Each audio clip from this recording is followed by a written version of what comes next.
I was just looking over there and watching Dierks just My like, face hurts. his face is starting to hurt. I was just thinking the same thing. My whole face hurts from this whole day so far. Just walking in the front door.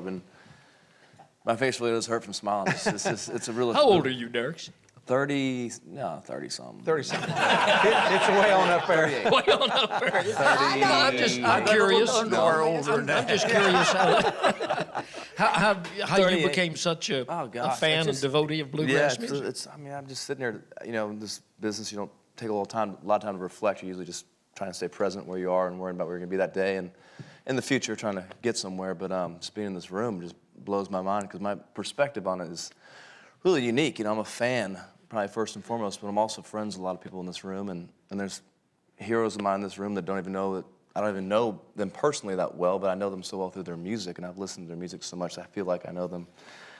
But and I moved here in '94 to Nashville, and I immediately was turned off by the music scene just because I had this picture in my mind of what country music was, and you know, a lot of songwriters, you know, and more organic, real sustenance kind of thing. And I got here and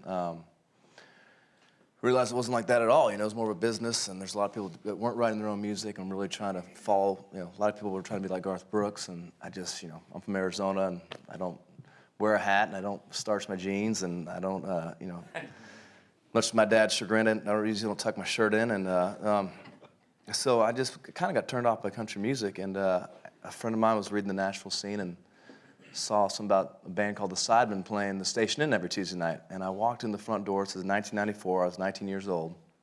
And I mean, it's like, it'd be the same as, I mean, it's so weird comparison, but like, you know, Columbus discovering the new world. It's like when you discover new music, it's a whole new, it's like discovering a new continent or something. It really was. I walked in that door. I remember looking left and seeing Terry Eldridge, who is strange for me because he's one of my good friends, but he's also this real iconic figure in my musical life. Walking and seeing these guys on the stage, you know, it's about 6 inches tall, you know, and there's 3 or 4 lights up there that work, and, you know, and there's no, you know, no smoke, no lights, no videos being shot, you know, just a bunch of guys wearing baggy jeans that weren't, you know, starched up or anything, and white tennis shoes, you know. I'm moving home. up there playing the, yeah.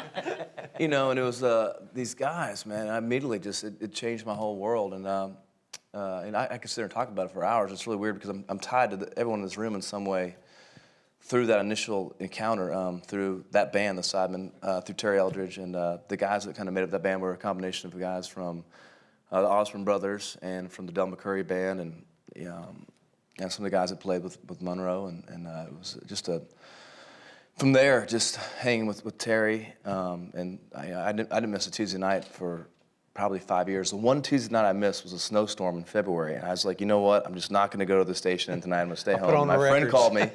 Yeah, a friend called me later that night and said, you missed it. The power went out. Vince Gill and Amy Grant showed up. Everyone went into the back room and had a little, you know, just gathering back there. And so then I was like, no, I was like, oh my, the one Tuesday night I missed. So like, that recommitted me to never miss another Tuesday night again. And I mean, I could go on for forever. You know, that spilled into Larry Coral on Wednesday nights, and my weekend usually started on Tuesday nights. You know, just by the time the weekend rolled around, I was done because I'd been seeing the Sidemen on Tuesday, then Coral on Wednesday. But between Terry Eldridge and then Jason Carter of the Del McCoury band, Jason really.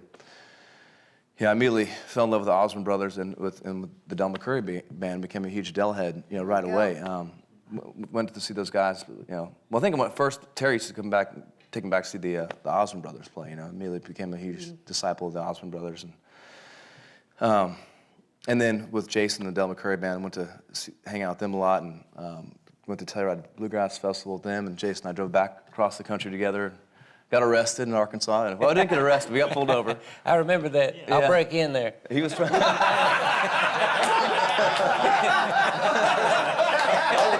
got arrested. Jason told me, you know, we was playing Telluride, and of course we flew out there because it's hard to bus it, you know.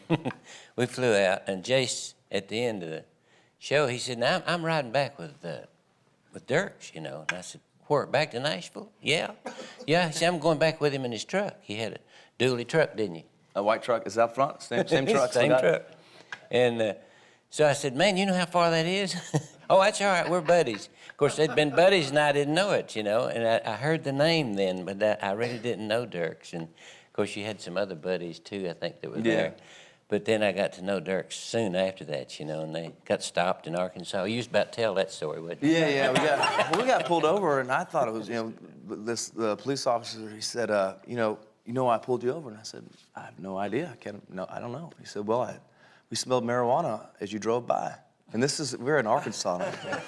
That's what he said. We smelled, that's exactly what he said to us. And I thought that was the strangest thing, because I don't do any of that. And I said, we're just coming back from the Telluride Bluegrass Festival.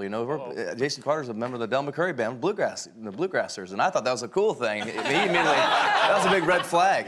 This is a true story. He said, oh, really? Coming back from the Telluride Bluegrass Festival? All right, stay right here. And then 2 more cars came up behind us. One had the dog. They brought the dog out and sniffed all over our car. And he got Jason and I in separate places and started asking me if I'd ever seen the inside of an Arkansas state prison before. And I'm like, and the dog started smelling. This is crazy story. He started sniffing one of my tires, and going crazy over the tire. And he goes, do we need to look inside that tire, my rear tire?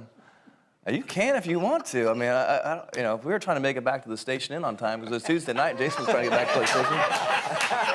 And, it was the most bizarre thing. And finally he said, all right, we're gonna let you guys go. And it was about an hour and a half they stopped us. It was the most bizarre thing, but it was a good bonding experience for Jason and I. Hey, I could just go on for a long time. But we stopping at every truck stop and picking up, cassettes of Reno and Smiley and just, anything we could find. He really turned me on to a lot of stuff. And him and Jason and Terry, and Terry really, that band, the Sidemen, listening to Terry and hanging out with El and his love of Bobby and Sonny and of George Jones and really between the Sidemen and the Osmond Brothers really learned the similarities between country and bluegrass. The Sidemen would play a lot of Haggard songs and as well as bluegrass songs, and then you see the stuff that the Osmond Brothers did where they really mixed country and bluegrass together. Yeah.